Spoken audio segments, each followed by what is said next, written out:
With this session update, I'm Shannon Lurkey. The Senate considered 4 bills related to education, including one that would create a pilot program to increase the availability of short call substitute teachers. Here are some highlights from the debate.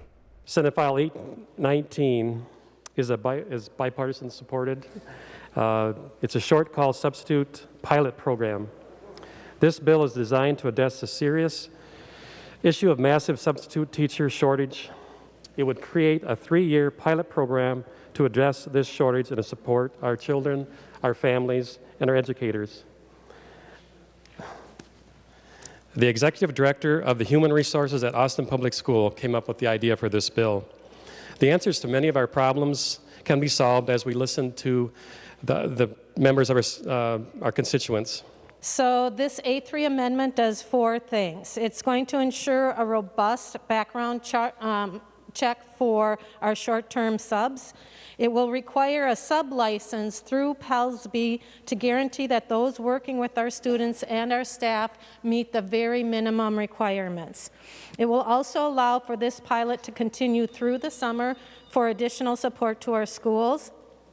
And lastly, it will require a report to PELSB on any issues in which subs might have had during their time in order to track the issue.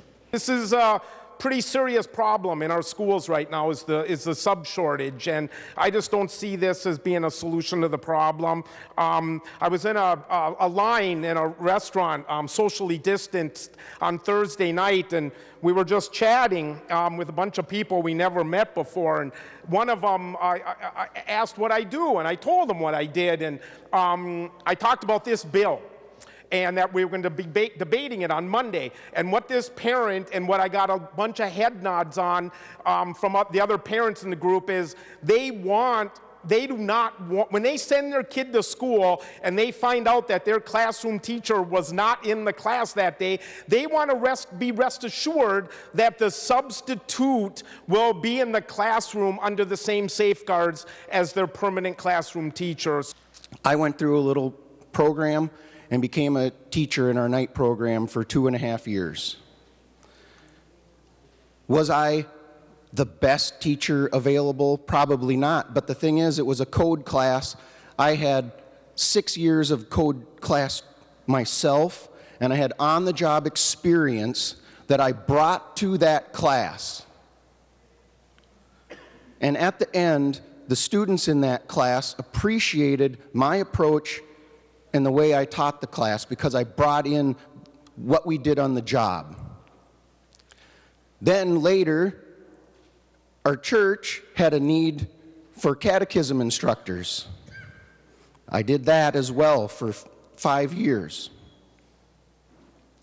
Was I the best qualified person in the church to probably do that? Probably not. But I brought my experiences to that class, and I help those students along a journey, hopefully. So if you're opposed to this bill, you're really opposed to our rural schools and our smaller school districts being able to keep their classes in person with someone in front who might actually be able to bring a little different perspective and bring something that might trigger one of the students to say, hey, that's a course in life I might want to take myself. So members, let's vote no on the amendment and vote yes on the bill. I've been a substitute teacher. I've taught 2nd grade, 6th grade, 7th grade, high school, junior college, and 4 different universities. And let me be perfectly clear. When I was teaching 2nd grade, I was bad. I was really, really, really bad at it. You know, if it weren't for a panoply of Star Wars references, they would have eaten me alive. And what we think we don't understand, especially when we talk about teaching, Mr. President, is that it's more than mastery of content, it's mastery of a skill.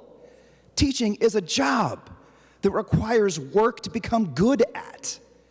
You know, we have references for other experiences, notions of like teaching exclusively from our experiences, and frankly, I have issues with Tier 1 as well. But there's more to teaching than mastery of content. You have to know how to make that content meaningful and purposeful for the particular type of student that you're teaching. I'm a pretty good college professor, but I am horrible at 2nd grade. I might be talking about citizenship in either of those contexts, but I do it well in one and poorly in the other. One of the things that bothers me, in a sense, Mr. President, not just about this bill, but about our culture more generally, is it seems like we've given up on work. If you want to be good at something, you have to put in some work to become good at it. And I rise in favor of this amendment and against this bill because I think our students and our kids deserve people who have done the work to become good at what they do. The amendment by Senator Kunesh addresses very important concerns on safety. As Senator Johnson Stewart mentioned, why wouldn't we report ethical violations? They do happen. Why wouldn't we report an ethical violation to the state? If you do not report that, then any other district would not have any idea what happened. There being 30 ayes and 35 nays, the motion does not prevail. The amendment is not adopted. I put a lot of faith and a lot of trust in the school boards, in the administrations, the educators, the teachers, and all the support staff in schools in my district. And I think this is something that they could choose to use. Maybe they'll choose not to, but it's another opportunity. Remember, folks, we're struggling in education. We're looking to do things all the time. We're looking at reforms. We're looking at trying to make education better, not just in rural Minnesota, but all over the state of Minnesota. And so here's an opportunity. It's a pilot program. Let's see how it works. I had the ability to visit some schools within my Senate district, and in speaking with the principal, the staff, the teachers there, they said we have found so much tremendous value in the short-term hires that we've had to bring on so that we can continue to serve our students in the classroom. This bill does just that. It helps provide temporary, short-term relief in our schools so that our kids, our staff, our principals can continue to provide them with the quality education they so very much deserve. We have many community experts, oftentimes accountants in the community might be retiring, less busy in the fall. They might be interested in a little job change or helping out locally. Local pastors, I know some in our area that have done that. They went back to substitute teaching to give back, to find a little change, to help students out. As their kids grow and graduate, they have more time in their 40s and 50s and 60s. And these local experts have a lot of life experience as well as running businesses, as well as employed for many years in certain sectors. And they can bring that expertise to the school if they have the time and desire and the ability. Our local districts need this flexibility. There is nothing more dangerous to my students, and I still teach there, than an expert who comes in and professes to know how to teach. This is not based on just mere anecdotal talking by me, but it's based on the reality that to become accredited and to teach a quality program, which I hope we do in our public schools, we have to have teachers. So I just rise to tell you that really teaching is not your professional experience. Teaching is teaching, and as Senator Putnam said, from the voice of an educator, from the experience of an educator, it is understanding objectives, outcomes, performance measures, pedagogy. How about that word?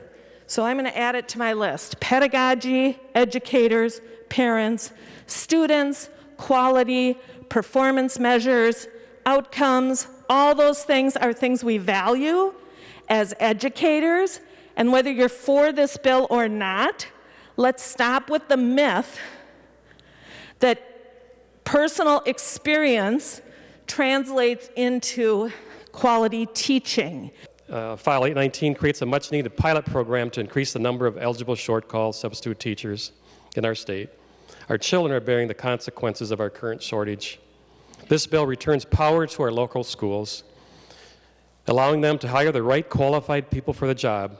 We need to trust them, their judgment, their answers, demands for action. In closing, this bill is to help our children back in school while supporting our school districts and teachers with the ability to hire qualified individuals. There being 36 ayes and 29 nays, the bill is passed and its title agreed to. To continue following these issues and more, watch legislative coverage Monday through Friday on the PBS Minnesota channel or visit our website, www.senate.mn/media.